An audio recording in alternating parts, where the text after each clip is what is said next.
otrokom. Potem je tukaj gospa Manca Renko, ki bo vodila ta pogovor, in profesor dr. Mileva Blažič. Ica. Ženski skoro. Ica. Blažič. In tam je gospod Alojz Svete, ki bo bral odlomke iz romana Otroške stvari Lojzeta Kovačiča.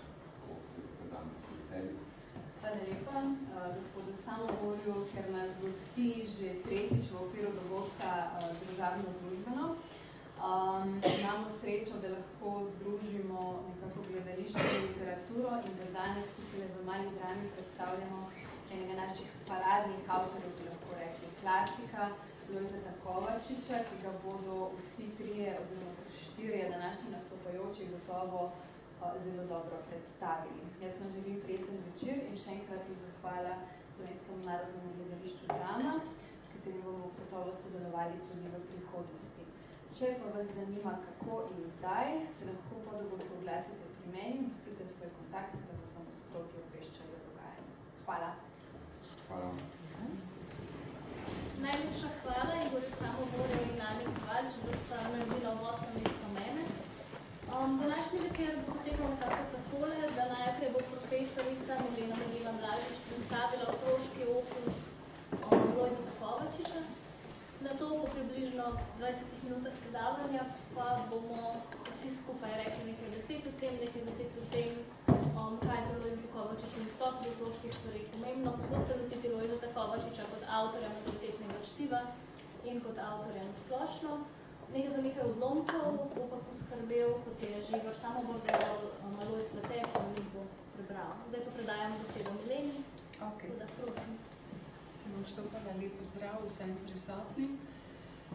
Kaj ne vam rečem, polovico izmed vas že poznam. Zato bom začela verjetno, kako bi rekla, prvo znanstveno raziskovalno. Sem doktorica znanosti z področja literarnih ved, delam na Pedagoški fakulteti Univerze v Ljubljani. Ta semester sem gostujoča profesorica na Univerzi na Dunaju, ker na Inštitutu za slavistiko poučujem 4 predmete, med drugimi tudi slovensko književnost, slovensko mladinsko književnost in tako naprej. To je prva stvar. Druga stvar, verjetno polovica izmed vas ve, da je Lojze Kovačič moj tast, kar pa samo po sebi ni ne dobro, ne slabo, ampak kot študentka prvega, drugega letnika primerjalne književnosti, ko sem začela hoditi z njegovim mlajšim sinom, ki je plemenit človek, sem spoznala tudi Lojzeta in sem ga pač poznala 28 let. Vzporedno s tem je pravzaprav ali mimo tega zasebnega sem pravzaprav se razvila kot znanstvenica, ki znanstveno raziskovalno preučuje mladinske opuse avtorjev z področja književnosti za odrasle, pa tudi mladinske opuse nasploh. Mogoče ravno zaradi te družinske povezanosti moj občutek dolžnosti bil precej višji. Tudi če preučujem Svetlano Makarovič, menim, da sem njena literarna odvetnica, sem enako odnos imela do Lojzeta, tudi do Toneta Pavčka, ki jih dejansko vrščam med sodobne slovenske klasike, ne med klasike, ampak med sodobne slovenske klasike. Slovenska mladinska književnost se je začela leta 1848 oziroma leta 50. 1848-50 te menike postavila moja spoštovana kolegica, doktorica Marjana Kobe, prva doktorica znanosti na področju mladinske književnosti, ki je doktorirala na primerjalni književnosti, vsi smo nekak primerjalci. In pravzaprav sem razmišljala, kaj v tem kontekstu 150, 160, 170 let pomeni dejansko ne opus za odrasle, ampak opus za otroke oziroma za mladino Lojzeta Kovačiča. In boste malo presenečeni, kako šla sem do zelo novih odkritij. Pri tem je pravzaprav sta pomagala, to ni samo moje delo, ampak pravzaprav to je bila pobuda Beletrine, da bi naredili zbrana mladinska dela Lojzeta Kovačiča in upam, da bomo naredili, ker s to izdajo pravzaprav bo treba popraviti in mejnike in zemljevid slovenske mladinske književnosti in slovenske književnosti nasploh.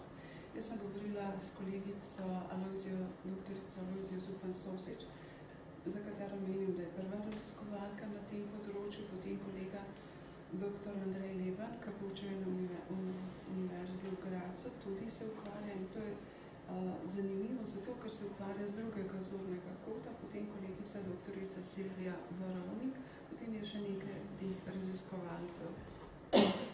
Skratka, ta občutek dolžnosti, pa tudi raziskovalnosti je bil mogoče malo višji kot ponavadi. Pri tem sta mi pomagala dva izvrstna knjižničarja, brez katerih pa ne bi mogla priti do teh spoznanj, če mi je doma mogoče Jani rekel, veš, tukaj je mogoče objavil, to je premalo, ali ste za znanost. Je bilo treba izslediti dokumentirane dokaze, ali je res objavil ali pa ne. In to je Tomaž Bešter, vnuko, ki dela na Kopisu, na človeške napore vlagal, pa tudi Katja Kemperlen v Pionirski knjižnici, Mestne knjižnice Ljubljana. In sta dejansko pripravili izvrstno bibliografijo, pa tudi skenirali smo vse, Lojzetove, če lahko tako rečem, mladinske zadeve, in jih je približno 100. Javnosti je pa znanih samo 30. Torej 2/3 opusta sta onkraj znanega. Lojze je začel objavljati že leta 1947 in je objavil 3 kratke črtice v dijaškem glasilu Doma Ivana Cankarja in tukaj pravzaprav te niso za otroke. Sem jih pa ali za mlade bralce, sem jih pa naštela zato in jih tudi imam doma v digitalni izdaji, ki pravzaprav nakazujejo literarne freske, ki jih bo kasneje pisal, pa tudi njegov jezikovni razvoj, tudi njegovo motivno-tematsko usmerjenost. Po letu 1950 je pravzaprav začel objavljati revijalno v serijskih publikacijah, pa tudi v Cicivanu, Ljubljanskem dnevniku, Malem veseljaku, Mladi njivi, Pionirju in Pionirskem listu. Lojze Kovačič, če ne boste verjeli, je bil tudi prevajalec, prirejal je stvari, ukvarjal se je s stripi. To je recimo bilo eno veliko presenečenje zame, menim, da bi kolega dr. Sarival Sosič, ki se ukvarja z likovno podobo, to bi bilo treba še dodelati. Stripe so takrat risali Milan Bizovičar, Aco Mavec, Frances Lana in Savo Sovre. In pravzaprav to so neverjetne stvari, da nekdo, ki kasneje nakaže, da je na ravni svetovnega pisatelja, tako kot je avtor, nakazuje ta svoj drugačen interes in drugačen vstop v slovensko književnost prek slovenske mladinske književnosti, ki je ponavadi literarna predsoba za velike avtorje ali čakalnica. A veste, tukaj si številni avtorji začnejo zapisati za otroke in ali za mlade, dokler imajo lastne otroke in inspiracijo, kasneje literarno zrasejo. Zdaj bom uporabila eno besedo, v kateri se boste zgrozili.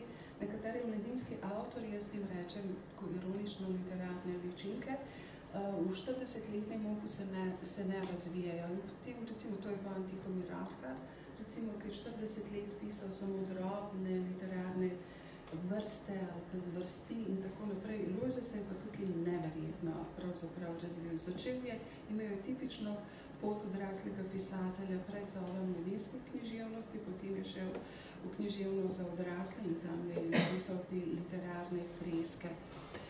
Ta njegov mladinski opus na področju stripa, mislim, to je nekaj zelo zanimivega. Druga zanimivost je pravzaprav, da se je ukvarjal z znanstveno fantastiko. Verjeli ali ne, mislim, to je nekaj prezenetljivega. Je recimo nadaljevanka Blaže in Ježica v vesolju z risbami Milana Bizovičarja. Takrat so bile pravzaprav popularne te nadaljevanke ali pisanje v nadaljevanjih.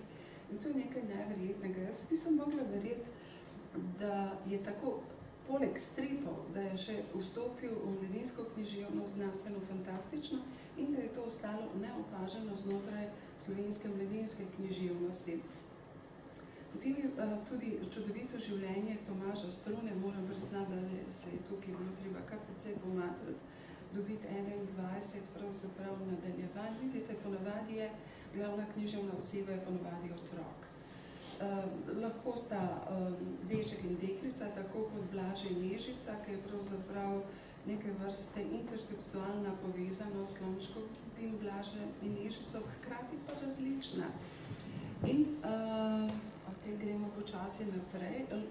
Avtor je najbolj znano to, je prepodroben font, pravzaprav zgodbami iz mesta Rač, ki smo jih pripravljali za Beletrino, in zgodbe iz mesta Rač so išle približno 5-krat plus minus. In pravzaprav nekatere, to je zbirka kratkih sodobnih pravljic in nekatere so vsakič šle. Bom kasneje tudi pokazala, kaj je avtor na koncu dodajal, recimo zgodb mesta iz Rač, ko so mu zrasli lastni otroci, je usihal njegov interes za otroško oziroma mladinsko književnost, hkrati je pa njegove afinitete, tudi pristop za književnost za odrasle neverjetno se je razširil. Kasneje je tudi poskušal v 90-ih letih obuditi interes in pisanje na področju mladinske književnosti, vendar je ostalo pri osamljenem poskusu, to so zgodbe o levčkih. Moramo pa upoštevati, da je avtor začel pravzaprav pisati in uspevati v 50-ih oziroma v 60-ih letih, potem je pa postopoma prehajal na, to je bilo neke vrste kot, vzel si je za let. Ampak tukaj je naredil vrhunske stvari in škoda, jaz kot profesorica te književnosti pravzaprav je treba spremeniti tudi literarno zgodovino slovenske mladinske književnosti. Izrazito je bil medmedijsko usmerjen, poleg tega, da je objavljal te stripe in priredbe. Takrat moramo upoštevati, da je bil radio glavni medij. Postopoma pa tudi televizija, zato je določene stvari pravzaprav tudi prirejal za radio in so bile kar precej te stvari tudi predvajane. Kljub temu, da je bil vrhunski pisatelj, je pa bil pravzaprav preveč napreden na področju otroške ali mladinske književnosti, na katerem, kljub temu, da sem jaz ženska in tako naprej, moram pa priznati tukaj negativno diskriminacijo, da na tem področju nekako velja ta diskriminiran ženski okus, pravzaprav pridni poslušljivi otroci. Lojze je pravzaprav uvajal ene novosti, ki so bile atipične. In jih moje spoštovane kolegice, ki so želele, jaz se pravičujem, da bom tako rekla, imeti vse mogoče tako dekliško, niso prepoznali te njegove različnosti kot kvalitete. A veste, to se mi zdi nekje mogoče zamujena priložnost, venem je pa tudi priložnost, da se pravzaprav te stvari tudi korigirajo. Primer, recimo v njegovih književnih besedilih je jasno deček, to Jani in tako naprej, glavna književna oseba in potem oče. Stereotipe, da je to mati, pa odsoten oče. Recimo, in tako, to je že ena taka pravzaprav specifika. Potem pa tudi so drugačna zanimanja, ni več tistega dekliškega okusa za kuhanje in tako naprej, šivanje, likanje, pranje, ampak je tak deški okus in to se mi zdi ena zanimivost, za katero se mi zdi škoda, da ni potekalo vzporedno z literarno zgodovino slovenske mladinske književnosti. Mislim, da in time, in real time, kot bi rekla, v realnem času, ker niso prepoznali kot avantgardo na tem področju. Pravzaprav, zato je bil tudi sorazmerno premalokrat, tudi danes je premalokrat uvrščene, če primerjamo kvaliteto pravzaprav njegovega opusa, je premalokrat in v učnem načrtu, in v berilih, in v antologijah. Razen v antologijah, v katerih je bila urednica sočasno, to je njegova žena Marija Kovačič, pravzaprav, ki ga je tudi, ne samo to vem iz zasebnih virov, ampak to lahko tudi podkrepimo z dokazljivimi izsledki. Marija Kovačič, moja tašča, je bila takrat urednica Pionirskega lista in urednica v Mladinski knjigi. In po vojni, pravzaprav drugi svetovni vojni, je bil manjko otroške in ali mladinske književnosti. In povsod po Evropi so začele nastajati pionirske knjižnice in tako naprej, in tudi v Sloveniji. Tukaj je tudi začela Kristina Brenkova z revijo Ciciban, potem slikanica, mladinska knjiga je tukaj naredila izjemno veliko pravzaprav. In po tej veliki kataklizmi, kot je druga svetovna vojna, je prišlo pravzaprav do novega pojmovanja podobe otroka in otroštva Otrok je postal dragocen in zato je bilo treba investirati v njegovo izobrazbo, v njegovo varnost in zato so pripravljale te urednice. Bistvo uredniškega dela v mladinski knjigi je bilo na ženskah. Recimo tukaj je dejansko Kristina Brenkova bila izjemna do vseh teh zbirk, Zlata ptica, Ciciban, velike slikanice, male slikanice in tako naprej. Skratka, Lojze je premalo uvrščen v te antologije in pravzaprav zdaj naslednje leto bo Ciciban praznoval, če se ne motim, 70. obletnico, tako da vem, da bo uvrščen, ampak mislim, da mladinska književnost čuti eno nelagodje, ker je preveč pred časom. To se mi je zdelo pa nad vse zanimivo, ta medbesedilnost.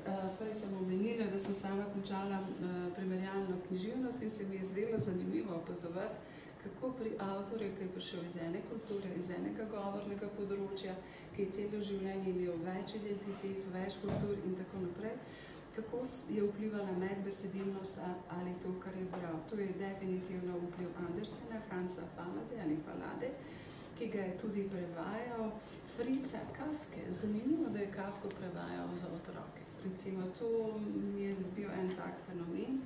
Astrid Lindgren, Slomška, pa tudi Tolstoja. Tukaj sem naštela književna besedila, danes ni dosti časa, da bi šli analizirati, ampak mogoče samo kot uvod.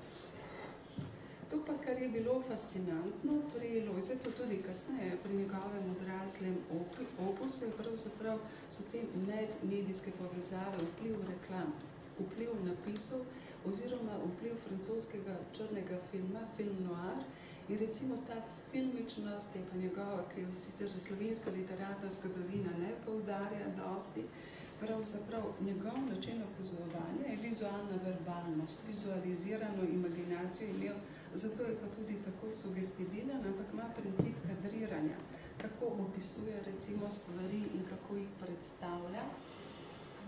Danes pa imamo ravno srečanje o podobi otroka. Jaz sem kar nekaj referatov napisala o njem, pač ena izmed mojih stalnic, v mojem znanstvenem, verjetno to zasebnem življenju.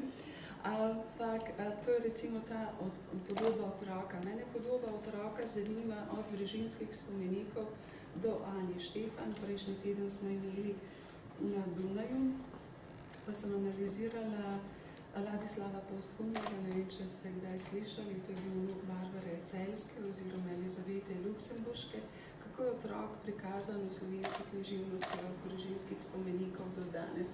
Pri Lojzetu pravzaprav dominira motiv dečka. Deklic je zelo malo in to se mi zdi pozitivno, ker je pravzaprav, ne me narobe razumeti, preveč deklic, preveč patetike, zvončkov, marjetic in tako naprej. Potem motiv najmočnejšega otroka na svetu, to je definitivno vpliv Astrid Lindgren in njene Pike Nogavičke. Potem vidi se, da je tudi veliko bral in da se učil, on se je učil ne samo iz knjig, ampak tudi iz pogovorov.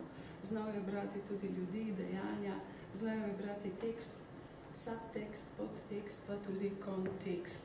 Potem Pika Nogavička je izjemno vplivala ne samo na njega, ampak na celo generacijo teh avtorjev in zanimivo upeljuje v kratke sodobne pravljice, dejansko notranji monolog, tehniko modernega romana, ki je kasneje izrazita. Omenila sem medbesedilnost, navezuje se na brata Grimm, Andersena, Louisa Carrolla, Saint-Exupéryja, pa tudi Astrid Lindgren, recimo bratec in Kljukec strehe, oziroma ta možiček med dimniki. Tukaj pa dejansko vidimo to filmičnost in to filmsko kadriranje. Vam še samo kratko.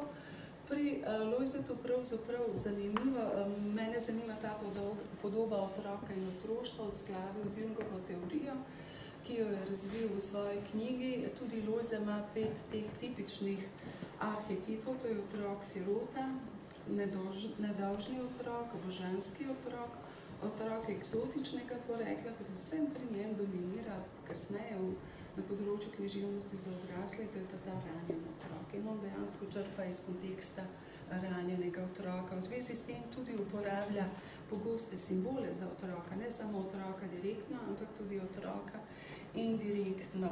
In pravzaprav tukaj pa pridemo do te interference z življenjem in delom avtorja, prepogosto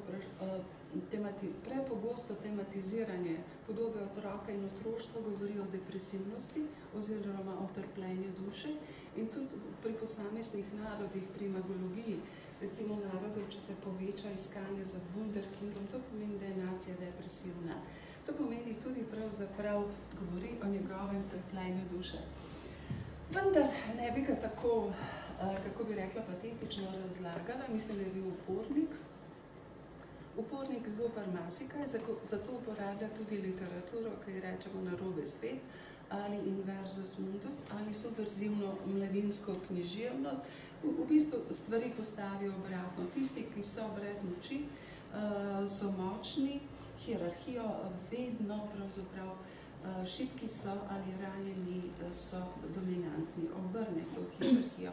Tukaj so napisala nekaj novosti, recimo motiv očeta je dominanten v njegovi mladinski književnosti, mati je na dogajalnem robu, ta otrok je izjemno poudarjen, pravzaprav to so dečki, motiv letenja, to so novosti, motiv reklam, fascinacija z reklamami, fascinacija z izložbami, potem ta dvojnost, a veste, binarnost ali dualnost, ta ptičja perspektiva, širokokoten pogled na dogajanje. To se mi zdi zanimivo, ta filmičnost, tudi na koncu. Če bi pa povzela, ker se čas izteka, menim, da je v času v 50-ih, 60-ih letih, da je mladinski opus njegova avtonomna faza. Ne samo, da je prehodna, je dejansko prehodna faza, ampak je tudi avtonomna, ker je začel, nadaljeval in tudi zaključil ta mladinski opus. Potem, kaj bi rekla, ta njegov mladinski opus je žal, kot sem rekla, fragmentiran, 1/3 je objavljena v zgodbah iz mesta Reč-Rač, 2/3 sta pravzaprav zunaj tega razkropljeni po revijah, ampak upam, da bo beletrina, bomo kaj skupaj naredili. No, tukaj pa mogoče samo, da vidite, kako je pravzaprav zgodbi iz mesta Reč-Rač kaj dodajal. Na koncu pa začne dodajati že leta 1994 postscriptum, zakaj sem nehal pisati za otroke. Recimo, to je zanimiva, ena taka reminiscenca ali čustvena bilanca, temu tudi rečemo. To je njegov mladinski opus, kot vidite, je zelo v Excelu delala te preglednice, se je dejansko uveljavil, ker je tudi značilnost časa v objavah, v serijskih publikacijah, to je Pionir in tako naprej. To je njegov mladinski opus, ki vidimo pravzaprav, da je v 60-ih letih dosegel ustvarjalni vrh, potem je pravzaprav postopoma padal. To so bili pravzaprav polnatisi, potem je leta 1994 zgodba Milevčko poskušal obuditi in tako naprej. Ampak mislim, da ni bil motiviran za mladinski opus, da je bil že etabliran avtor za odrasle in da so ga zanimale literarne freske. In s tem bi pravzaprav zaključila mogoče, da v njegovih avtobiografijah, ki sem videla, da je poudarek na avtobiografičnosti, tako bi rekla, da opisuje želene, ne pa dejanske podobe, potem, da je več avtobiografij v njegovih pravljicah in več pravličnosti v avtobiografijah. In vas, ki vas zanima ta podoba otroka, bi lahko rekla, da v mladinskem opusu ima otrokocentrično podobo otroka. Kasneje ima to podobo otroka, ampak je odraslocentrična. S tem bi pa zaključila. Hvala lepa.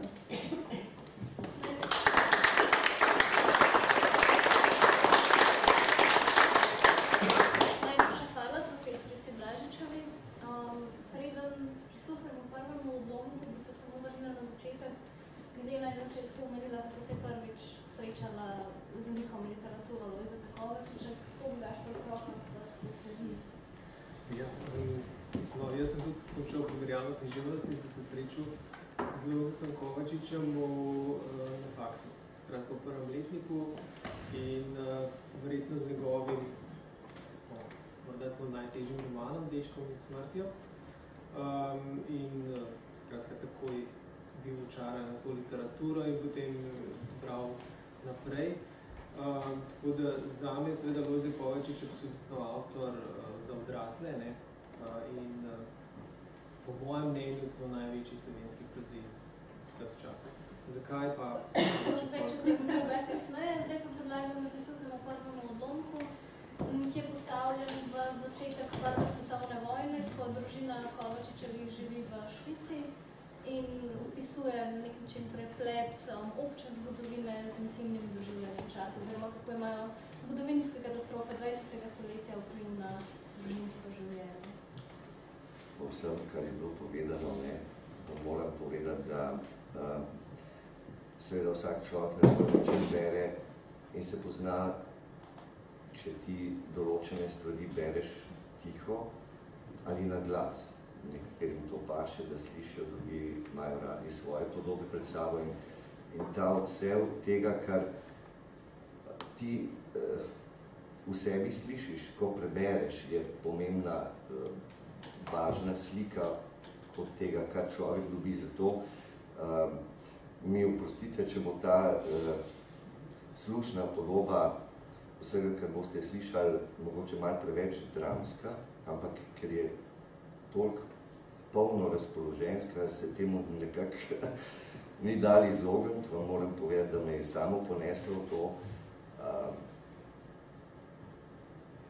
Pri načinu, ki bi vam ga pa rad zdaj podal, pa bo morda zvenelo, da gre za pika dol, vrejca gor, zato ker bi rad, da začutite, kakšna je stavčna struktura, ker je namreč jezik kot tak nima, ne vem, če sem zasledil eno podpičje, dva pomišljaja urinjenih stavkov, ogromno, vse v glavnem povezane z vejcami, zato se mi zdi, da je, no, če mi to uspem, zelo.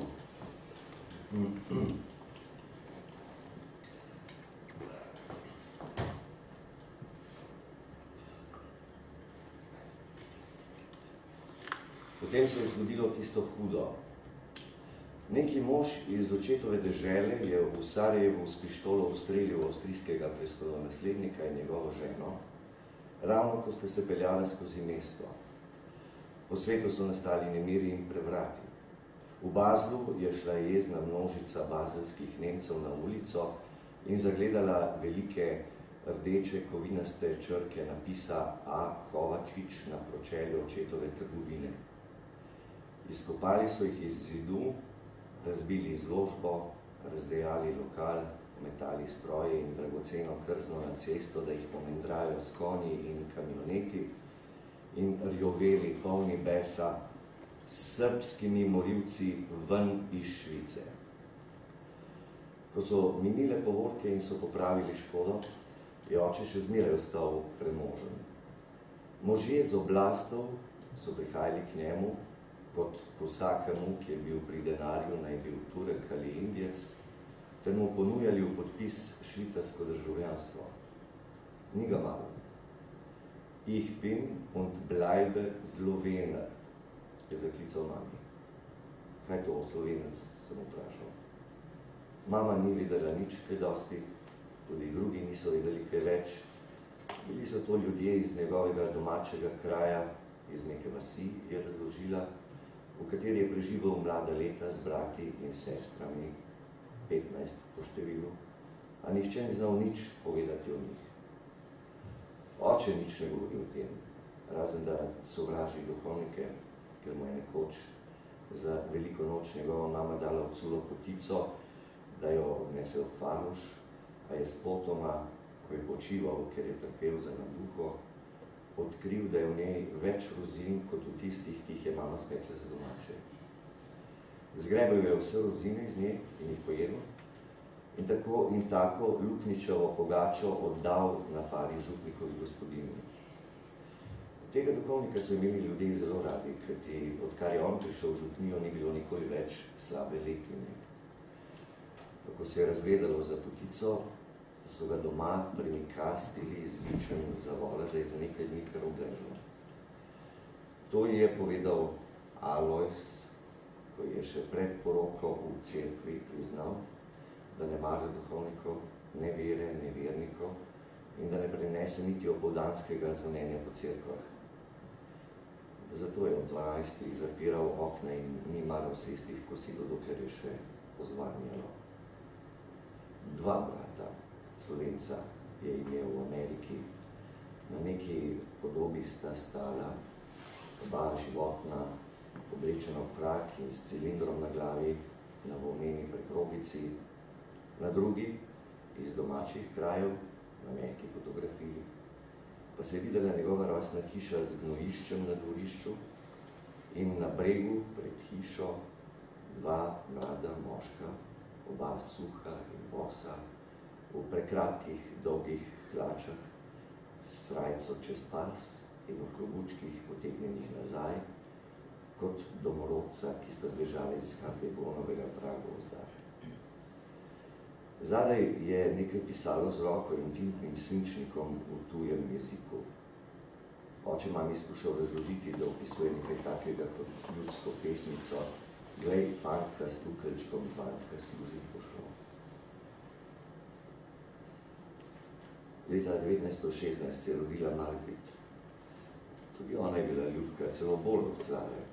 V rokah je držala Marjetico, po kateri je dobila ime, toda zrasla je v tako sodno in ohodno dekle, da je vse, Klaro, mamo in tudi očeta, ovijala okrog mezilca. V tistem času je zunaj Švice že trajala svetovna vojna s plini, bombami, granatami. 3 mamini bratje in eden očetovih so padli v njej. Veliko mrtvih je obležalo na vojnih poljih. V neki debeli knjigi Grozote in okrutnosti prve svetovne vojne so bili slikani v dečkastih barvah tedanjega časa, nekje eden po eden mrtev v blatu, drugot zloženi kot polena v grmade, druge spet živi, s plinskimi maskami na obrazih in s čeladami na glavi in na snegu, z bajoneti na dolgih puškah, naskakujejo sovražnika. Na nekem železniškem tiru je stal vagon z orjaškim tokom, ki je imel žrelo kot tunel in je brukal granate 8000 metrov daleč. Iz dvokrilnih avionov so smejoči se piloti po rodu sami Foni metali bombe v velikosti flaškonov po strelske jarke. Ko se je vojna končala, je po svetu ostalo veliko pohabljencev, moških brez rok ali rok. Tisti, ki so imeli leseno nogo, so postali nočni čuvaji, slepi so dobili državno službo v trafikah, da so prodajali tobak in srečke, a mnogi so, še sem jih videl na svoje oči, 17 let po koncu vojne, prihajali iz Francije in Nemčije, da bi beračili na Elizabetplacu in na tržnici. Gledal sem mamo, sestri, očeta, če so zubili kak ud v vojni. Nič se ni videlo, a nekaj je ostalo na njih, kot da so prebregli črno reko in se jim ponekod na koži poznajo temne marobe. Ko se je vojna končala, je pripovedovala mama, ampak zares končala po letu 1919, so začeli prihajati v hišo k očetu čudni ptiči, dobičkarji, pustolovci s skritimi zakladi, zastopniki selenskih društev, ljudje zamaščenih las in sabljastimi brki iz nekakšnega jugoslovanskega kluba in kasneje za ambasade kraljevine SHS. Prosili so za darove, podpore, posojila. Mama je očetu prigovarjala, da od vsakega zahteva papirje, pogodbe ali sprejema vsaj priznanice s podpisi in pečati. Ampak on se je samo ganjeno smehljal, kot bi gostil junake. Jim dajal denar iz svoje železne blagajne v nadstropju nad trgovino ali pisal čeke, da bi ga dvignili na banki. Bil je nespreten tudi pri izbiri svojih delavcev. Kljub temu, da je imel okrog sebe na desetine pomočnikov, je še naprej šival, sedeč po krojaško na koncu svoje dolge mize, medtem ko so pomočniki in pomočnice, ki še šivati niso znali in jih je najemal na lepe oči, brili norce iz njega. To, ker sem videval očeta od jutra do večera, kako si krivi hrbet nad krznom, me je spravilo v tak bes, da sem tolkal in vrtcal v mizo od sočutja in togote. Možje z masnimi brki so prihajali v hišo, ko mame zagotovo ni bilo doma, in oče mi je dajal na roko čeke ali na stotine in tisoče zlatih frankov, še zmeraj prepričan v to, da so mu prišli duhovi junakov v goste, resnični glasniki njegove revne dežele. Celo to je storil, da je domači Fari poslal denar za novi zvon, ker so starega med vojno pretopili v kanone. Vendar ne zaradi tega, da bi popravil svoj mladostni greh, ampak da bi zgradil stari spor med Faro in njegovimi domačini na vasi. Nihče od dolžnikov ni vrnil niti rapna. Mama še toži na dvorišče sodišče. Kmalu je imela tako težko torbico, da si je kupila veliko aktovkov, v kateri je bilo čedalje več map s sodnijskimi spisi. Po cele dneve je presedela na razpravah. Tam so jo hvalili, da je rojena advokatinja, a kaj drugega ni dosegla.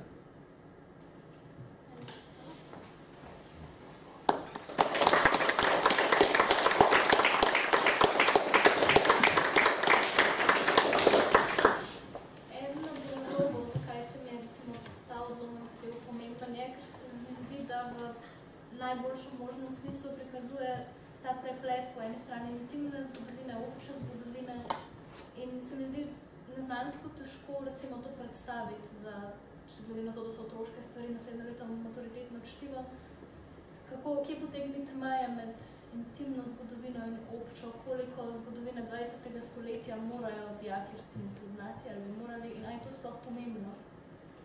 Ne vem, če sem prava za to vprašanje, ker ne učim na srednji šoli, mogoče bi bilo izglednike odgovoriti, ampak nasploh tako, ker pač ne znam ta opus in razmišljam, kateri so tisti presežni avtorji, katere je Gašpar tudi omenil.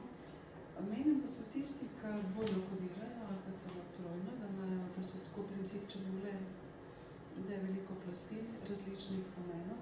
Potem pa bistvo je tukaj, da pravzaprav preko ene individualne usode prikazuje eno univerzo in ravno knjiga Otroške stvari ali tudi Prišleki, to so literarne freske 20. stoletja in agonija celotne Evrope prikazana preko ene družine, sugestibilno, sekundno, ker ima tudi tak pravzaprav slog in s tem je resnično nadpovprečena, torej v bistvu veliko poteza. Individualizirana univerzalnost, ker je v bistvu tako potovanje evropsko. Kako ste pa vi to brali? Recimo, se spomnim, ko sem predvsem mlada, ko sem prvič brala Prišleke in sem prvič videla samo kot intimno zgodbo neke družine in sploh nisem opazila okvirja. Potem drugič sem pa opazila kontekst. Kakšen bralec Kovačiča ste vi? Ne vem, verjetno nekje vmes, ne.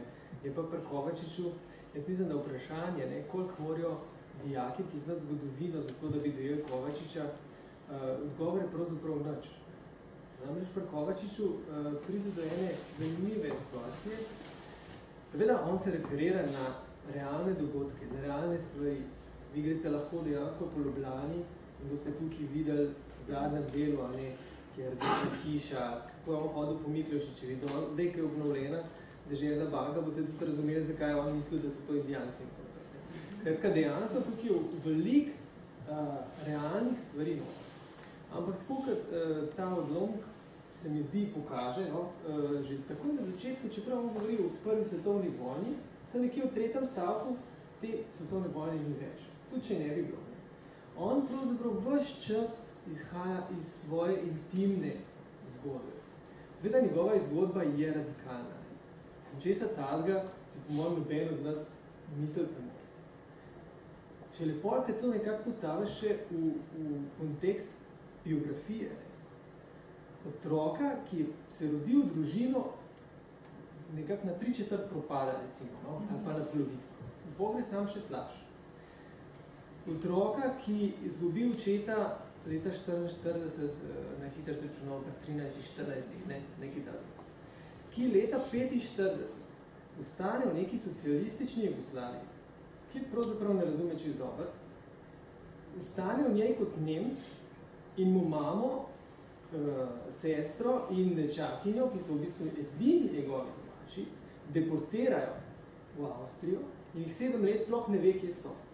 Skratka, to, kar se njemu dogaja, to je nekaj, kar verjetno mi ne bomo bolj preživeli. Zato na nek način delujejo te romani, po mojem, kot zgodovinske freske, kot nek eksempel, ampak če jih pogledaš pobliži, je pa pravzaprav vsa ta zgodovina obarvana samo z njegovo zgodovino, zaprav z njegovimi občuti in dostkrat tudi vse, kar se dogaja na videz od zunaj, izhaja iz njega. Obstaja neka ideja, da gre pri njemu za antropomorfizirano naravo. Zaprav, da v bistvu narava odseva junakovo notranjost.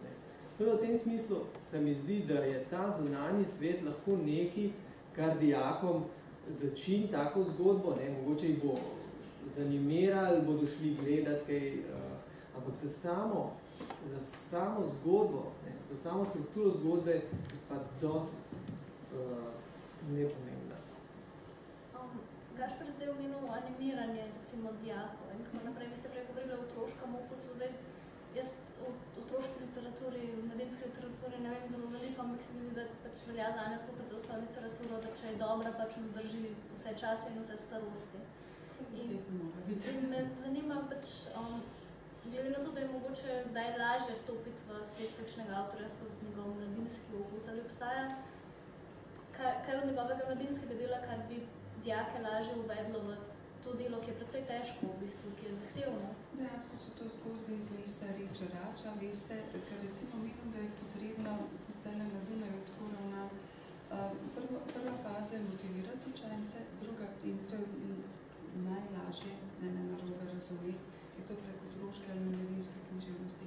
Ko so bralci motivirani, potem jih kultiviramo s književnostjo za odrasle, ker mladinska književnost so krajše enote, so zaključene celote, tukaj pa ne veš, kaj bi vzel, kateri odlomek.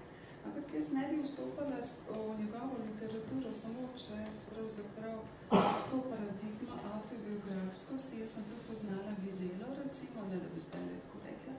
Ampak mislim, da pravzaprav številne družine in številni posamezniki so pač to, kar mislim druge svetovne vojne, vsak, tako kot se začne Ana Karenina, vse srečne družine so si podobne, vsaka je nesrečna na svoj način. Mislim, da tudi vse družine v drugi svetovni vojni so imele pač svoje zgodbe, ampak to, kar je pa fascinantno pri Losotju, je pa dejansko ta njegov jezik, način, recimo, empatija, sugestibilnost, filmičnost, vizualiziran, verbalni jezik, s katerim je pa tako ponazoril slikovito in s temi metaforami, še dodatno individualiziral to svojo itak individualno usodo. Jasno, da je scenografija bila agonija pred začetkom druge svetovne vojne, druga svetovna vojna in kasneje, ampak to je pravzaprav samo scenografija, ampak ta njegov jezik, ta njegova prepričljivost, kar pa dejansko vršča med svetovnega avtorja, tudi je pa čisti presežen. Tako jaz bi tudi pravzaprav z zgodbami iz mesta Rič Rač motivirala učence, potem pa postopoma šla na ostale odlomke, tudi na posamezne, recimo, like otroške. Ampak on ima, tukaj pa treba povedati, da ima odraslocentrični pogled na otroštvo. To ni otroška perspektiva, ker je tudi jezik kompleksen, to, kar je Alois povedal in tako naprej. Andrej, mogoče bi lahko to na neki točki primerjali, ne, da se me zdaj utrnilo z Oskarjem iz Počelinastega bobna, z nekom, ki je rojen, to je v bistvu pomeni, da je nekdo rojen odrasel, ne?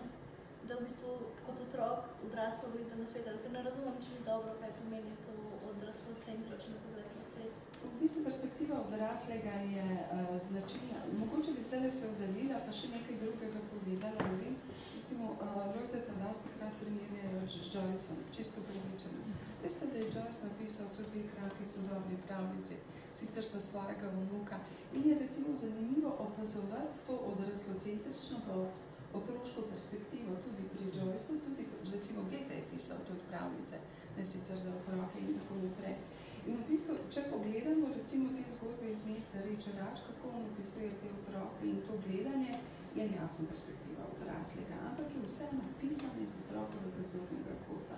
Otrok se pristno začudi, besedni zaklad, opazuje te stvari, gleda na očeta, gleda na mamo in tako naprej, na naravo. Kasneje pa v bistvu je dosti bolj kompleksna podredja, priredja in tako naprej, metafora, jezik, opazovanje, da je nemogoče, da bi otrok tako opazoval. Gašper je eno zanimivo stvar pravzaprav povedal, usporedno s tem zunanjim potovanjem pravzaprav evropske kataklizme, te evropske freske, poteka tudi to notranje potovanje. In on dejansko izvaža notranjo pokrajino in jo pravzaprav prikazuje tudi prek zunanjih. In to je tipičen, ne bom rekla romantični, to ni romantično, ampak je paralelizem. Tako da tukaj je tudi lahko našli usporednice. Če da sam gledam. Ja, ker ste sprašvali prej, kako motivirate, ne?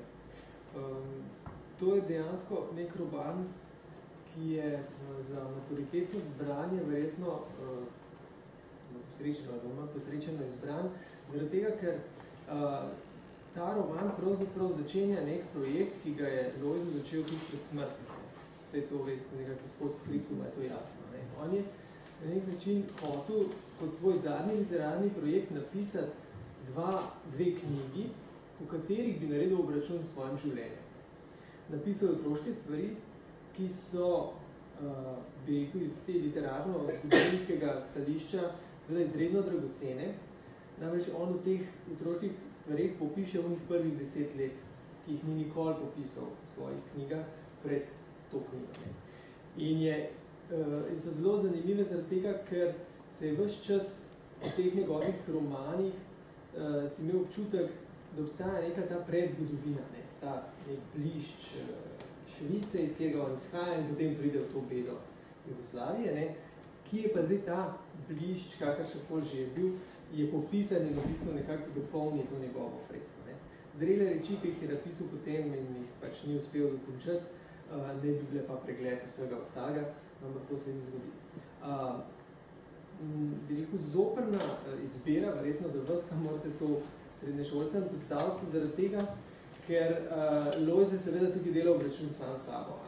In on pravzaprav se ne ozira na to, ali kako so stari njegovi bralci in so stvari zelo kompleksne. Ne.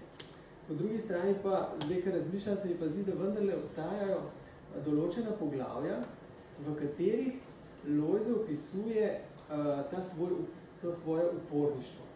En od teh je, zdaj sem izdal kako naslov, ta, v katerem se on bori s tistim vodnjakom. On gre stokrat tja na tisti vodnjak in vedno mu zdrsne in tako naprej in potem varuške menja in tako. Ampak ta je na nek način paradigmatski, na eni strani za Lojzeta in za ta njegov notranji svet. Ne? On je različen od vseh ostalih pisateljev ravno po tem, da se nikoli ne vdane. Čeprav je ta zunanja usoda na nek način grozna, ne, in skoraj bolj huda ne bi mogla biti, pa on nikoli ne pristaja na njo. Skratka, vedno znova si jemlje to pravico do svobode, do upora in to pa je nekaj, kar jaz mislim, ne, da nagovarja adolescente oziroma srednješolce, ne, ki ravno tako mislijo, da je seveda treba svet spremeniti in da so vsi ostali krutasti in da je to najbolj narediti tako. Tako da v tem smislu, ne, ti odlomki, potem recimo opisuje šolo, ne, ki je pač ne prenese in skratka rajš pot na breg reke, razmišljati o svetu, indijancih in podobno. Skratka, take stvari so pa neki momenti, ki jih bodo sigurno zagrabili in še to prednost ima ta roman, da je pravzaprav narejen, kot se tudi nekako Lojze na koncu napiše, ne, da ne ve čisto dober, ali je to serija kratkih zgodb, ali je to roman. Skratka, so to zgodbe, ki imajo svoje naslove, ki imajo na nek način neko strukturo zaključeno, no to definitivno je roman, ne, kot Lojze. Da mu je ljubša ta druga verzija, da gre za roman. To niti ni vprašanje, je pa na nek način sama struktura omogoča to, da se ga obravnava ločeno. Več o tem, za kakšen roman pravzaprav gre nekoliko kasneje. Zdaj pa jaz mislim, da o tem, kako drugače mogoče vsaj gimnazirac dojema to branje, je tudi to, da jaz sem zbrala en odlomek, ki bi se meni kot gimnazijki verjetno zelo dopadal. Okay. In je za čisto drug odlomek. Jaz sem si zbrala tistega, ka on hodi s sestrama, ki gresta na zamenke. Okay. Da sem se spomnila. Da prosim, da bi za ta odlomek. Moram reči, da sem tudi jaz to razliko začutila, ne? Pod svoj tale glavni opis napisal beri kot doma, ne? Kot da berem in bom poskušal zdaj tudi kolikrat, mogoče bom kaj več prinesel malo z tega. Imam pa občutek, pa meni zamerite mojo umešavanje, se mi zdi, da otrok, ki je rojen s tako staro dušo, o preživetih okoljih in družbenih razmerah, kakršne so bile, se mi zdi, da ostane v tebi ta moč, ki ti jo na koncu da kot staremu človeku z ohranjeno mladostno dušo. Hočem reči, mi vsi nekako ohranjamo tega otroka v sebi, poskušamo biti ne preodrasli, pa vedno nekam ubežati. Kako ste vi čutili to? Mislim, da sem rekla, ono ohranja otroško, ne pa otročjo perspektivo. A veste, to je pa razlika, ker na področju otroške ali mladinske književnosti, če bi vi videli, kakšne stvari ljudje pišejo, recimo... Prav otročje, ne? Ja, bi imenovala Milica Šturm, so rekli, da Lovro Šturm, takrat je bil minister, da me bodo tožili, pa ne tožijo, a veste, se ona je izdala. Skraj pa to so otročje stvari, a veste, ne pa otroške in tako naprej, tako da to je treba ločiti. On je pa ohranjal, ne bom rekla, kot tega starega otroka ali pa metafizičnega otroka v sebi. In gre tudi njegova, to je pa tudi razlika. Je pa imel tudi to ekspresivno moč, in če sem prej omenila, mi smo kot doma poznali tudi Gizelo in ta je imela še hujšo, pravzaprav individualno naslovo katastrofa, ko so šli v špital, potem je bila ona pa Klara, sta bila tam 20 let, potem sta iz špitala šli na Nizozemsko, z Nizozemske ZDA in v ZDA se poročila s Filipincem in je zdaj Lojzetova korespondenca pri Filipincu. In jaz prosim NUK, slovensko veleposlaništvo nemško, če mogoče bi pa ja dobili to korespondenco, ki je vendar relevantna. Pa mislite, da jih zanima? A veste, zdaj bi jaz malo to demitizacijo, ki je tako, ko smo vsi euforični, mogoče večkrat razgledila, ker se on dopisoval z Gizelo 40 let v nemščini. In je to vse v ZDA, v filipinskih letih, pa je krasne možanje Gizela OJ, se je pisala in tako naprej. Ampak mislim, da je bilo za slovensko kulturo in literaturo urgentno, da dobitev korespondenci in tako naprej. No, potem odlomko Gizela še ni bilo... Ne.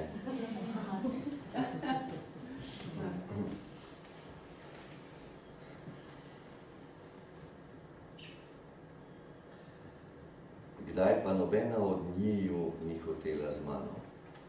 Za tem mulcem se ne bova pojeli zunaj, sta rekli. Zunaj sta imeli druge opravke in po kosilu sta hoteli spati. Dolgo so ju pregovarjali, dokler oče ni začel kričati ukaze. Včasih pa je katera od njiju prišla po stopnicah, že v rokavicah, plašču, klobuku. Pridi, peljala te bom malo naokrog. Že po gomazenju zraka sem čutil, da gresta le neradi, posebno pa, da me bo Margrit vlekla po pločniku, da bom poskakoval kot kljuse, da se ne bo ustavila pred nobeno zanimivo izložbo z igračami, in da me bo po 2-3 ulicah, ki jih bova bežno prehodila, vrnila z druge strani spet domov. Ali pa sta me, ko sta me hoteli kar obe peljati na zrak, odrinili v kot in me uredili za sprehod. Obračali sta me na vse strani. Fuj, kakšen pojsi. Mi tlačili glavo ali kar je že bilo za klače. Me umivali ščetko po kolenih, mi nadeli svežen pevice. Oslinili sta robčke, ki so zavdarjali po pudru in šminki, me drgnili okrog ust, da sta mi skoraj strgali kožo. Potem ste me prijeli za zapestje, me zagnali po zraku nad stopnicami dol v vežo, včasih sem jo skušal odobrovoljiti z nasmeški, lepo hojo ali tako, da sem prepustil, da ste z mano delali, kar ste hoteli, samo da bi imeli manj odrevenele obraze. Stopali ste z dolgimi, hitrimi koraki, da se mora ves čas teči, na pol zraku, na pol po tleh, se zaletaval in zapletal ljudi, ki so hodili sklonjeno in sem bil ves zasopel in moker od potu. Nikjer se nismo ustavili, razen pred izložbo z morjem svile, kjer je bilo najmanj zanimivo. Najraje ne bi šel z njima, a to je bila edina priložnost, da sem lahko prestopil prag hiše. Včasih sta hoteli, da bi šel na vsak način z njima, čeprav sem se lepo igral in zabaval. Nagovarjali sta me prijazno, kot da sem še čisto majhen. Njuna obraza sta izražala tako veselost in skrivnostnost, kot da me za vrati čaka presenečenje, kakšen tricikl ali neka druga velika igrača, ali leži na cesti velika zlata bombonjera, ki je samo zame in je treba le pohiteti, da pride pravi čas do tja in je ne pobere kdo drug. Tako da kratko malo nisem mogel ostati niti minute več doma. Napravljali sta me skrbno in lahno, da bi se ujel z njima, njunima oblekama in lepim obrazom. Čestali sta me z malim glavnikom, mi zapenjali špangice v lase, ogledovali sta si vsako mojo malenkost na meni, mi potisnili zlikan robček v žep na hlačah, mi ponudili umito kanglico, lopatko, sito, modele za potičke in me prijazno in ustrežljivo poprijeli za roke, kot je velika noč. Začelo se je nekaj novega in čarovnega in skušal sem se ima nekoliko prilagoditi, da bi si to presenečenje tudi zaslužil in bi vse njuno razpoloženje vsaj še nekaj časa trajalo. Nekje na poti se nam je kot iz zraka pridružila senca, tuja postava moškega v lepi obleki, klobuku, gamašah, nekakšen mlajši oče, ki je dišal, in na to, na drugi strani, še eden. Hodili smo počasi, po pustem nabrežju, največja zanimivost sta bila le oba nova človeka v družbi, povsem prenovljenih sester. Obe sta govorili s tvojim naglasom in drugačnimi besedami.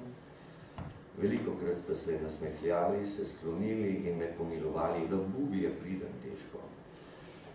Tudi senci moških z gladkima, prozornima obrazoma sta se nasmihali. Zraven klopi v parku sem se igral v pesku, smel sem tudi v mivko drugim otrokom, čeprav sem bil čedno napravljen.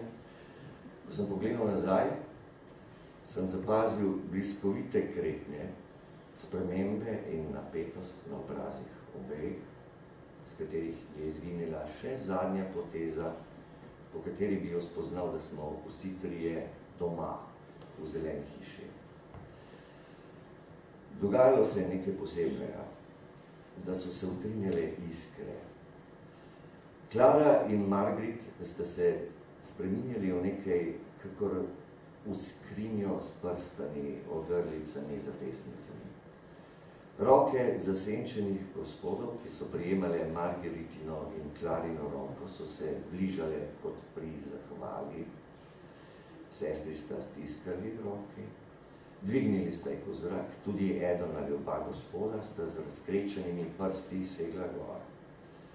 Prsti so si nekaj govorili, kakor stebelca v travi, še nikoli se nista Klara in Margaret tako pogovarjali, zato so se prsti tako radi sunkovito pomenkovali, včasih sta roki sklenili prste, niso se vedele več pogovarjati, a druga z razprtimi prsti bi se rada še. Gledal sem gor k njima, kot v kakšno igro vrabcev med klopjo in drevesom. Obraze so imeli vsi štirje napete in ostre, sestri in gospoda sploh niso odpirali ust in se posmehovali. Samo sestri sta se smehljali, negibno in skrivnostno, kakor odsev gospe v naši izložbi za svojim hrbtom, za svojim obrazom.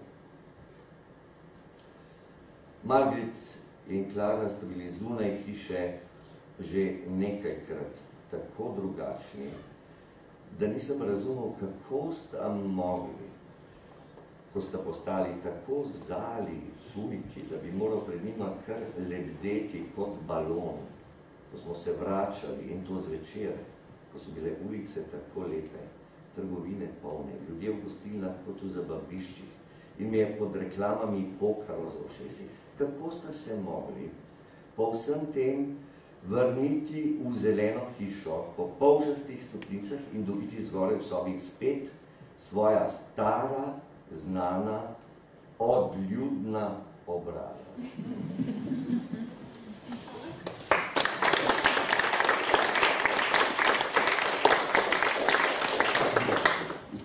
Kako pomembno pa je, zdaj, če govorimo o tem delu kot romanu, kot v avtobiografiji, kako pomembno je razlikovati med Bubijem iz knjige, iz Bubijem iz Prišlega v otroškimi strani Lojzeta Vonkovačiča, je to sploh pomembno, ali se moramo ves čas zavedati, da gre za eno isto osebo, eno in isto pripoved? Jaz mislim, da je potrebno razlikovati in da ne moremo enačiti avtobiografije, tist, kar bi prebrali v kakšni enciklopediji, v slovenskem biografskem leksikonu, ker kljub temu, da je to avtobiografski roman ali pa zbirka kratkih ali pa daljših zgodb, ki so avtobiografske in imajo stvarne podatke, vendar je to področje fikcije. A veste, to je vseeno literatura. Avtor je dodal, kaj je dozel in tako naprej. Ampak to niti ni pomembno, a veste, ker druge kriterije potrebno tukaj upoštevati. Ampak to njegovo videnje, začudenje, fascinacija, ubesedljivost, se mi zdi kot tisto, kar je fascinantno. Ker mi smo videli kakšne stvari, recimo ravno Gizela, ker smo jo tudi poznali, iste stvari doživljala, v istih dogodkih je sodelovala, vendar je njen pogled na te iste avtobiografske dogodke, stvarne dogodke bil drugačen, ni jih tako besedovala, ni jih tako videla, ni bila tako nadarjena, v tej smeri je imela drugo nadarjenost, zato, ker je to pač področje literature, je upoštevati tudi narativne tehnike. Bi ločila. In prav je imeti mogoče tudi distanco, ne pravzaprav samo življenjem, analizira delo. Lahko je to ena izmed dostopnih točk, nekako ne glavna. Hvala. Vi ste se v spremni besedi ukvarjali s tem, za kakšen roman sploh gre. Kaj več povedali o tem? Ja, v bistvu se ukvarjal s tem vprašanjem, pravzaprav zakaj Lojze Kovačič tako drugačen od ostale slovenske literature in zakaj to je bilo malo po letu 2000, ne? Takrat, ko je bilo leto 2000, so zbirali najboljše stoletja, ne? Na vseh področjih. Med drugim tudi v literaturi je Lojze Kovačič postal, mislim, najboljši avtor slovenski. Logično. Ja, no. Tako da, to je bilo v bistvu izhodišče. Pol pa je šlo za nek razmislek znotraj tipologije romana, ne vem, če je zdaj toliko zanimiv, ampak, no, kot veste, obstaja neka tipologija romana različnih avtorjev, ampak ena, ki je zelo znana na slovenskem, je pač Lukačeva, zato, ker je Dušan Pirjevc uporabljal, ne, v svojih študijah v 100 romanih. In po tej tipologiji nekako na te vrhovi evropskega romanopisja spadajo tako imenovan roman abstraktnega idealizma.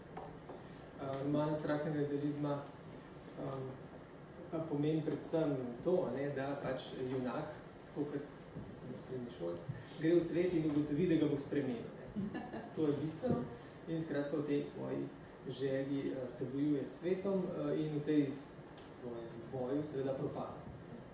In tak emblematični primer tega romana je Don Quixote. To se pač vsačo zelo hitro predstavlja.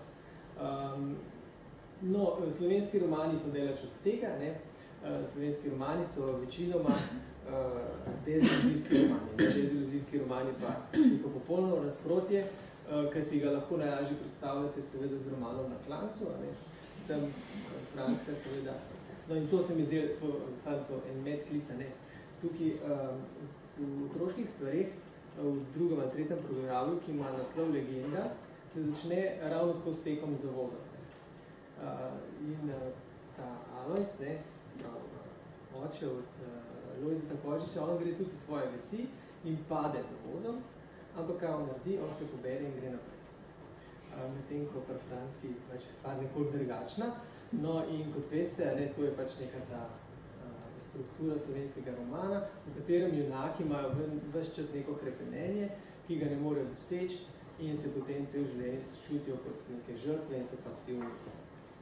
Tako da nekako iz tega je šla ta analiza, no in potem skozi to pokažem, ne, da Kovačič pa v svojih romanih, čeprav mogoče na prvi pogled ravno tako deluje kot neka žrtev, ne, in so deziluzijski definitivno, pa vendarle ima strukturo pravzaprav romana abstraktnega idealizma ravno v tem, da pač vedno znova ostane in se bori naprej.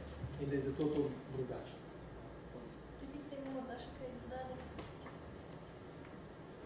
Tudi vi. Mislim, da je gotovitev pravilna. Sama sem bila študentka profesorja Pirjevca, žal samo eno leto, potem je šel. Tako da v bistvu tukaj pri Lojzetu se vidi, da je on, številni slovenski pisatelji samo pišejo. Veste, on je pa še bral. In se njemu vidijo te intertekstualne povezave.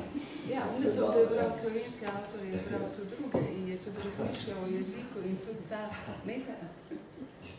Ta je močna, ta je močna. To treba zapisati. Jaz bi rekla, fajn bi bilo, če bi vse za seboj prebrali, pa še tega ne. Malo se klicam, ampak recimo ta prizor s tem klancem, to je zagotovo ena intertekstualna povezava na osnovi teorije Marka Jovana, ki ga oba dva poznava.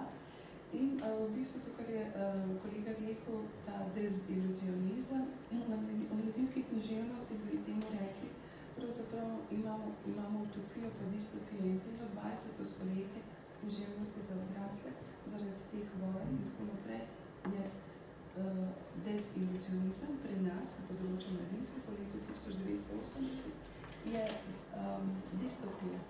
In to distopijo, zanimivo, odličen roman, ki ga iskreno priporočam, domnevno za otroke. Ni za otroke, je pa Ewald Flisser Alica v nori deželi. Napisani v prozi, kot dramsko besedilo, pa kot v stripu. In ravno vidimo, kako tudi pravzaprav individualizirana osoba, s tem, da pri Lojzetu, to, kar omeni Gašper, da se pravzaprav poskuša preleviti iz junaka žrtve v junaka iskalca. Recimo, to je po Vladimirju Klopu v strukturalizmu pravljice. Junak žrtev je nižji tip junaka, med nami povedano, ampak junak mora biti iskalec in se mora odpraviti na potovanje. In to je ta hero journey, ki je lahko interno potovanje, notranje, ampak tukaj je to notranje potovanje prikazano tudi preko te velike evropske scenografije. Presežek je, mislim, karkoli, ali nam je všeč ali pa ni, to je svetovna klasa, čisto. Zanima me, če ima morda kdo iz publike še vprašanje ali komentar. Če imate, da s vami v besedi. A pa mi vprašamo? Ja, izvolite. Kako bomo otrokom razlagali otroškost, otročjost pa infantilnost morda? Infantilni pogovarjalec je lahko to upravljamo. Ne, jaz sprašujte. Ne vem, koga.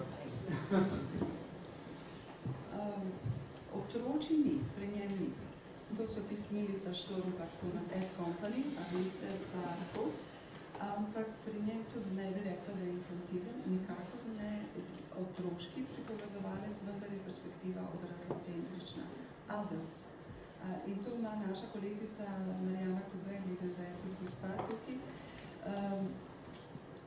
Iz perspektive otroka opisujejo teh otroških zgodb iz mesta Rač, kasneje pa pravzaprav preklopi na perspektivo. On je delal bilanco seboj, to je Gašper odlično ugotovil, zadnjih 20 let čustveno, socialno, intelektualno in pravzaprav se je oddaljeval, hkrati pa ta filmična perspektiva vedno imel v fokusu otroka, ampak ta njegova odraslocentrična ali pa celo zrela perspektiva, ali celo jaz bi tako šla naprej, v zemljohod perspektiva.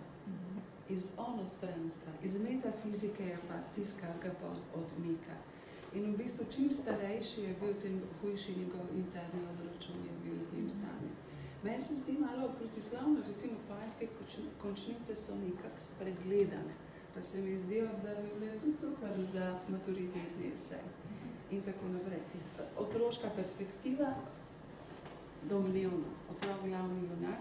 Poglejte, mogoče še ena distinkcija. V sodobni mladinski književnosti, ki imamo otroško književnost, recimo Peter Svetina, v kateri nastopajo odrasli, sploh ni otrok.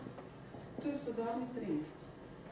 Hkrati pa protislovje v književnosti za odrasle, glavni trend je otrok.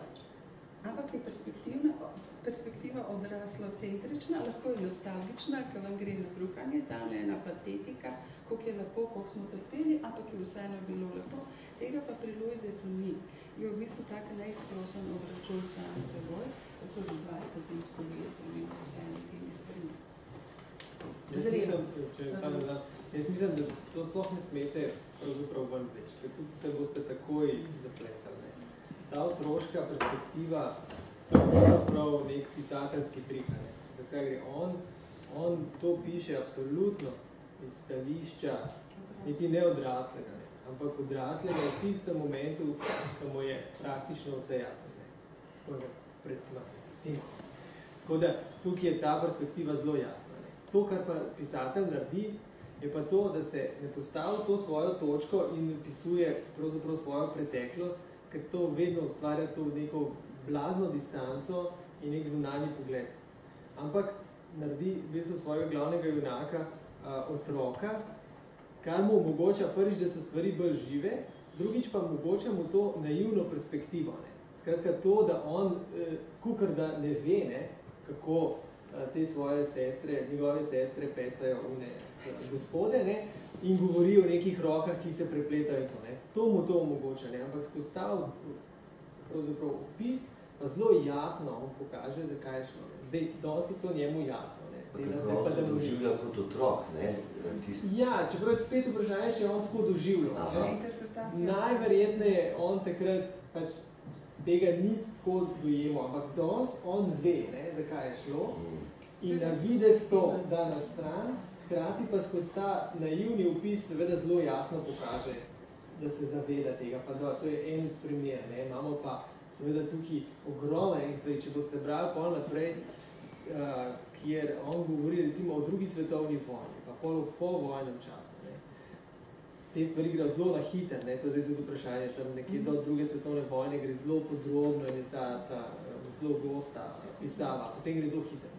Ampak on komentira pravzaprav tudi delitev naroda, s čemer se mi še danes ukvarjamo seveda, od teh dveh bratov, od njegovega očeta, en je šel v domobrancev, en je šel v komuniste in pol prav, kako i tako niso vedeli dobro, zakaj je šlo, vsak je šel po nekih posebnih preferencah. To je nemogoče, da bi on to kot otrok razumel in dojel. Ampak to je tukaj noter. To otroško je kontinuirano. Še kakšno vprašanje morda? Sicer predlagam, da prisluhnemo zadnjemu odlomku in če se bomo vmes še kaj vrtali, potem izbesedamo.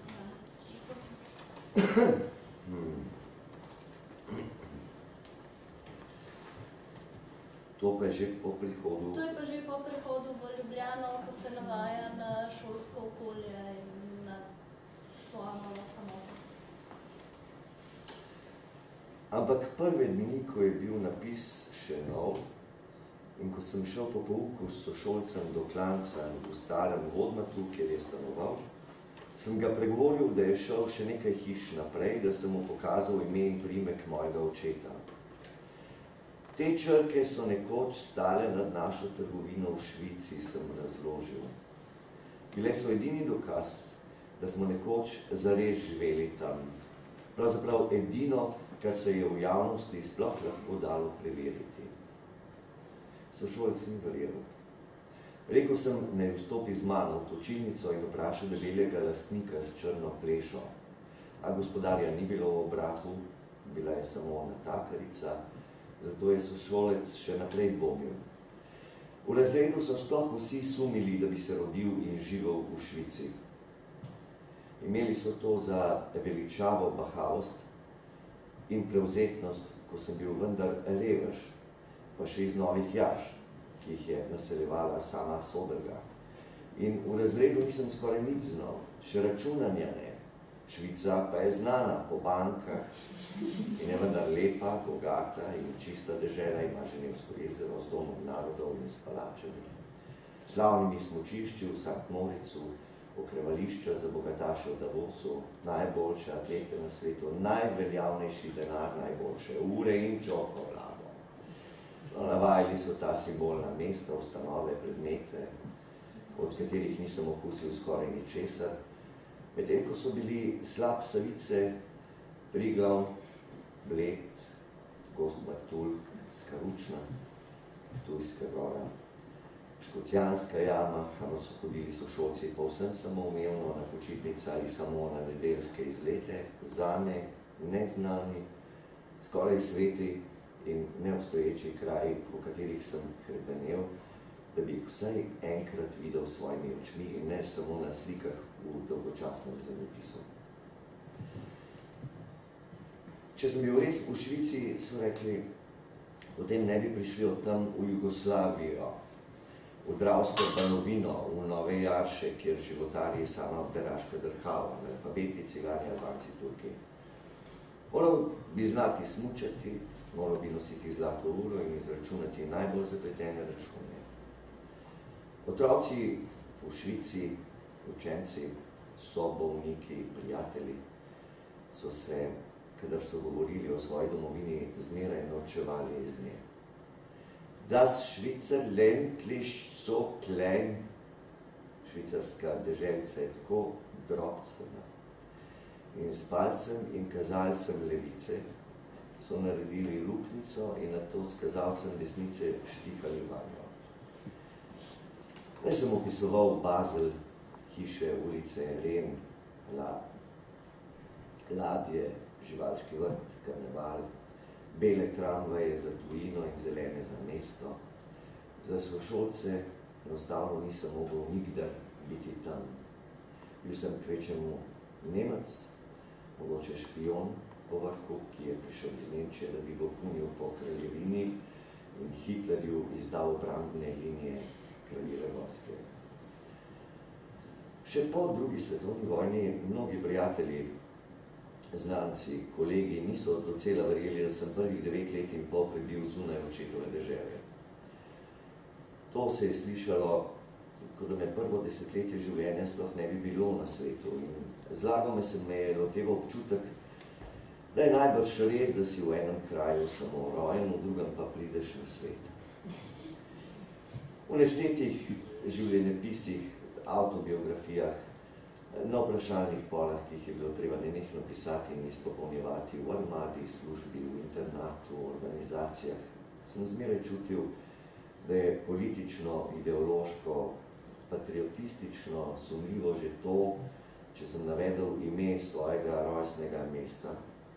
In kot drugo, da mi manjka eno celo desetletje izpustov, v katerem nisem obstajal, ker mi ni bilo tukaj in sem zato kasnil v razvoju te dežele.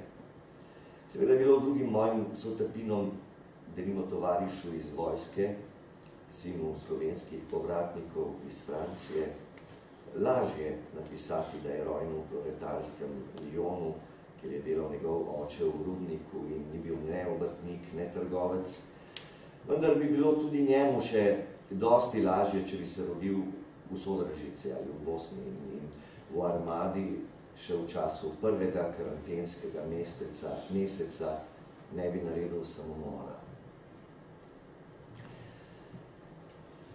Manjkalo ti je preprosto desetletje tukajšnjega življenja, kjer so vsi živeli drugačna veselja in obveznosti kot ti. Bil si kot kmet, ki je zamudil vlak. Nemogoče je bilo odpraviti to, kar so mislili in čutili o tebi drugi. In polagoma sem se navadil, da nihče ne more razložiti nič o drugem, razen da mu pripiše svoje misli in občutke in da je najbolje, če to počnem tudi sam.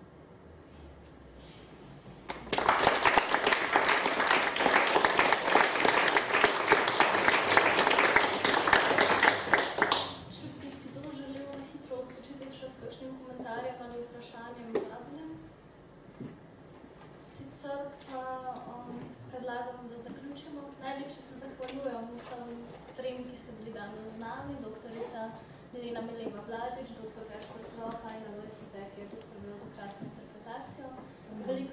Veliko sreče z delom z dijaki v naslednjem letu in veliko užitkov pri branju. Želim, če ne prej se vidimo naslednje